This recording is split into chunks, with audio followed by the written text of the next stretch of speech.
2024 లేదా 25లో డిగ్రీ లేదా బీటెక్ చదివారా? సాఫ్ట్‌వేర్ జాబ్ కోసం ఎదురు చూస్తున్నారా? అయితే కోడ్ జ్ఞాన్ 100 డేస్ కోర్సులో చేరండి. జాబ్ సాధించండి.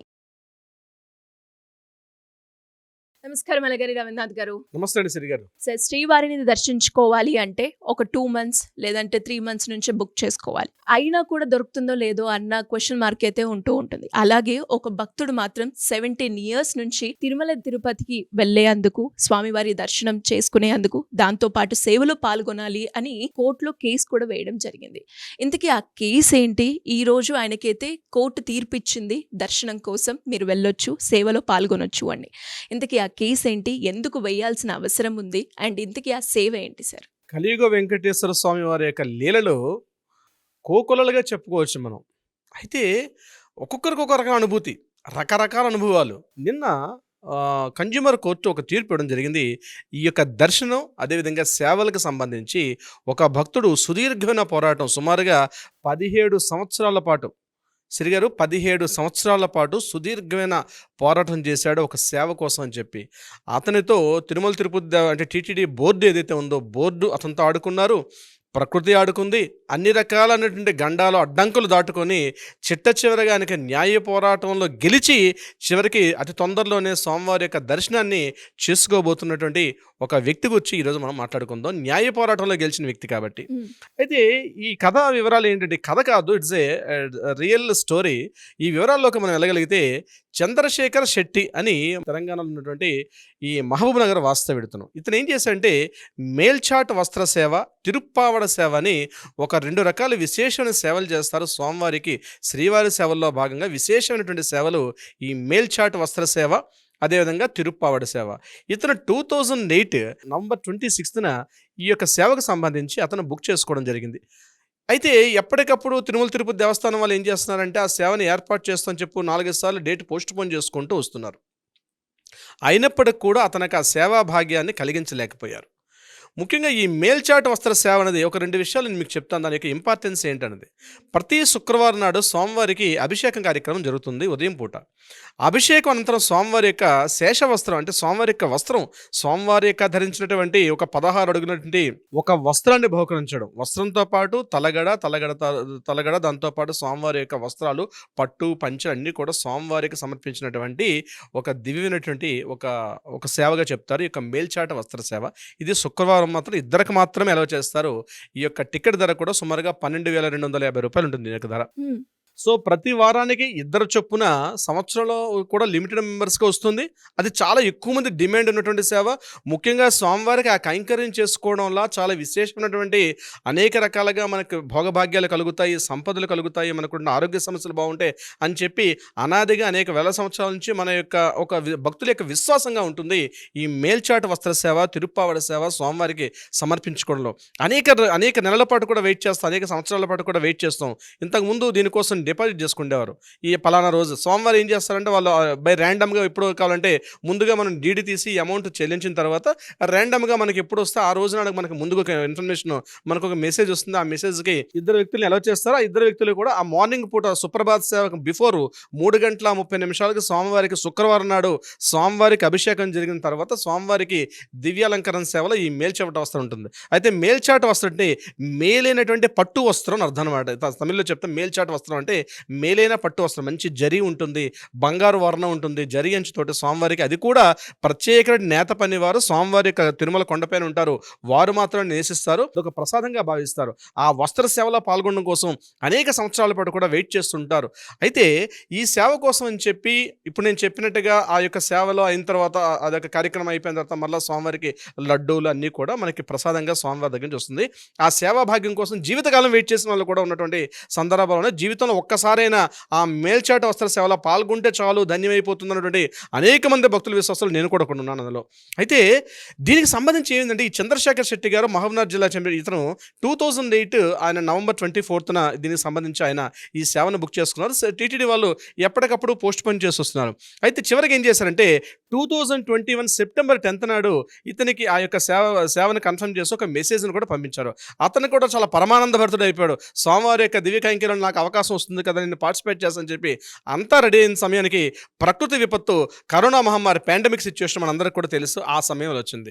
ఇమీడియట్గా వాళ్ళు ఏం చేశారంటే పాండమిక్ సమయంలో దర్శనాలు ఎటువంటి లేవు, సేవలన్నీ కూడా బంద్ చేశాం కాబట్టి మీకు ఈ సేవ లేదని చెప్పి ఆ సెప్టెంబర్ 10 అంటే 2వ విడత కరోనా అనుకుంటాను, ఆ సమయంలో నీకు సేవ లేకుండా మిస్ అయిపోయింది. తర్వాత ఈయన ఎన్నిసార్లు టీటీడీ వాళ్ళకి వినతి చేసుకున్నప్పుడు కూడా ఇతను ఏం చేశాడు, ముందే పేష్కార్ తిరుమల తిరుపతి దేవస్థానం వారి పేరు మీద డీడీ కూడా తీశాడు. 21,250 రూపీస్ చొప్పున డీడీ కూడా తీసి ఆ రిసిప్ట్ కూడా ఇతని దగ్గర ఉంది. తర్వాత అనేక పర్యాలు స్వామివారి యొక్క దర్శనాన్ని ఈ మేల్చాట్ వస్త్ర సేవను కలిగించమని చెప్పి అనేక సందర్భాల్లో టీటీడీ వారిని అభ్యర్థించినప్పుడు కూడా మీరు ఇచ్చిన టైం అయిపోయిందండి, మరలా మేము కలిగించడానికి అవకాశం ఉండదు, ఇప్పుడు మరలా కొత్త వాళ్ళు వచ్చేసారు, మేము మీ తరఫున చాలా మంది ఉన్నారు కాబట్టి మేము వాళ్ళకి ఇవ్వాల్సి వస్తుంది, వీలైతే మీకు బ్రేక్ దర్శనాన్ని కల్పిస్తాం, వీలైతే మీరు బ్రేక్ దర్శనంలో స్వామివారిని చూసి ఆయన యొక్క దివ్యమంగళ స్వరూపాన్ని మీరు చూసి తరించండి అంటే, లేదు లేదు నేను దర్శన భాగ్యం కోసం నేను టికెట్ తీయలేదు, నేను తీసుకున్నది స్వామివారి యొక్క తిరుప్పావడ సేవ, అదేవిధంగా మేల్చాట్ వస్త్ర సేవ కోసం అని చెప్పి నేను ఆ సేవలో పాల్గొందామని చెప్పి నేను తీసుకుంటే నాకు ఈ సేవ కల్పించడం కాదు, నాకు మేల్చాట్ వస్త్ర సేవ ఏమని చెప్పి అనేక పర్యాయాలు ఆయన విన్నవించుకోవడం కూడా జరిగింది. చివరికి వాళ్ళు ఏం చేశారంటే దాన్ని రిజెక్ట్ చేసి మేమైతే ఇంతకన్నా ఏం చేయలేదు, ఎందుకంటే అది ప్రకృతి విపత్తు, కరోనా పాండమిక్ కాబట్టి అలా జరిగిపోయింది కాబట్టి మీకు మిగిలిన దర్శనం ఇస్తామని చెప్పినప్పుడు కూడా మీరు వినట్లేదు, చాయిస్ ఈజ్ యువర్స్, మేము ఏమీ చేయలేమని చెప్పి తిరుమల తిరుపతి దేవస్థానానికి అధికారులు చేతులు ఎత్తేశారు. ఈయన ఏం చేశాడు, సదరు వ్యక్తి ఇలా లాభం లేదని చెప్పి ఆయన డిస్ట్రిక్ట్ కన్జ్యూమర్ కోర్టులో ఒక కేసు ఫైల్ చేశారు. నన్ను తిరుమల తిరుపతి దేవస్థానం అధికారులు నన్ను తప్పుదో పట్టించారు, నాకు ఆ సేవను కల్పిస్తామన్నారు కాబట్టి నాకు కల్పించలేదు, నాకు దీని మీద సరైన న్యాయం చేయమని చెప్పి ఆయన కోర్టు మెట్లని కన్జ్యూమర్ కోర్టుని ఆశ్రయించడం జరిగింది. 2024 మే 8న దీనికి సంబంధించి డిస్ట్రిక్ట్ కన్జ్యూమర్ కోర్టు ఇమీడియట్గా ఒక రెస్పాండ్ అయ్యి ఇది నిజంగా సేవా లోపమే, అంటే ఒక కన్జ్యూమర్గా మీకు ఆ సేవ ఇవ్వాల్సినటువంటి అధికారులకు ఉంటుంది, అందులో వాళ్ళు ఫెయిల్ అయ్యారు కాబట్టి టీటీడీ బోర్డుకి యాంటీగా జడ్జిమెంట్ చెప్తూ 10 లక్షల రూపాయల ఫైన్ ఇవ్వాలి, లేకపోతే ఇతనికి ఆ సేవ చేయించకపోతే మీరు ఇమీడియట్గా అతనికి ఏదో ఒక డేట్ ఫిక్స్ చేసి ఆయనకి సేవా భాగ్యాన్ని కల్పించాలి, మీరు అందులో ఫెయిల్ అయితే ఇమీడియట్గా 10 లక్షల రూపాయల కాంపెన్సేషన్ నష్టపరిహారం ఇవ్వమని చెప్పి డిస్ట్రిక్ట్ జిల్లా వినియోగదారుల ఫోరము ఈయనకి అనుకూలంగా తీర్పిచ్చారు. టీటీడీ బోర్డుకి వ్యతిరేకంగా తీర్పు రావడం జరిగింది. దీని మీద టీటీడీ బోర్డు మరలా స్టేట్ కన్జ్యూమర్ కోర్టుకి మళ్ళీ వాళ్ళు ఆశ్రయించారు.